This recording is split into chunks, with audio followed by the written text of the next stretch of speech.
Assalamualaikum warahmatullahi wabarakatuh. Perkenalkan, nama saya Maita Sulistiarahma, Fakultas Hukum semester 6 Universitas Merdeka Pasuruan, akan menjelaskan tentang peran hakim pengadilan agama dalam konsep penerapan hukum Islam di Indonesia. Tupoksi hakim di lingkungan Badan Peradilan Agama. Tugas hakim dalam peradilan yang pertama, mempertahankan tata hukum, menetapkan apa yang ditentukan oleh hukum dalam suatu perkara. Dengan demikian, yang menjadi tugas pokoknya adalah menerima, memeriksa, dan mengadili serta menyelesaikan setiap perkara yang diajukan kepadanya. Dari banyaknya masalah yang ada, tidak semuanya ada peraturan perundang-undangannya yang mengatur tentang masalah tersebut. Selanjutnya, fungsi dan kedudukan hakim. Fungsi hakim adalah menegakkan kebenaran sesungguhnya dari apa yang dikemukakan dan dituntut oleh para pihak tanpa melebihi atau menguranginya, terutama yang berkaitan dengan perkara perdata. Sedangkan dalam perkara pidana, mencari kebenaran sesungguhnya secara mutlak, tidak terbatas pada apa yang telah dilakukan oleh terdakwa, melainkan dari itu harus diselidiki dari latar belakang perbuatan terdakwa. Kedudukan hakim adalah sebagai pejabat yang melakukan kekuasaan kehakiman yang diatur dalam undang-undang.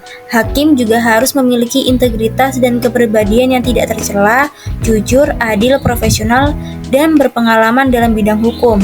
Dan bagi seorang hakim dituntut dalam menjalankan tugas dan fungsinya, hakim wajib menjaga kemandirian peradilan.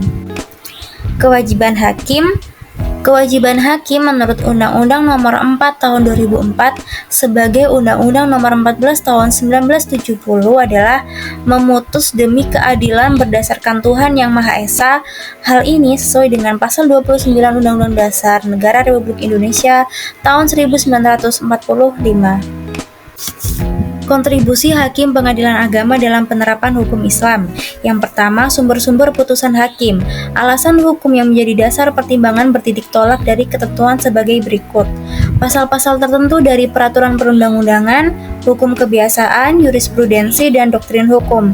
Sebagaimana pada pasal 23 Undang-Undang Nomor 14 Tahun 1970, sebagaimana diubah dengan Undang-Undang Nomor 35 Tahun 1999, sekarang dalam pasal 25 ayat 1 Undang-Undang Nomor 48 Tahun 2009.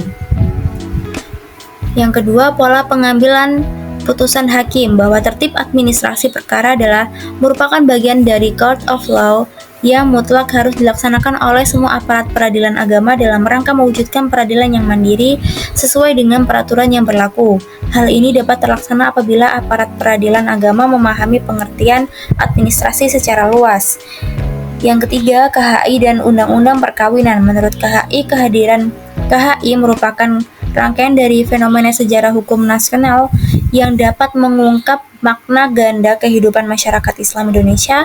Secara historis, pembuatan KHI bertujuan untuk memberikan kepastian hukum bagi para justisiable dan hakim-hakim pengadilan agama dalam perkara-perkara pengadilan tertentu di kalangan umat Islam di Indonesia.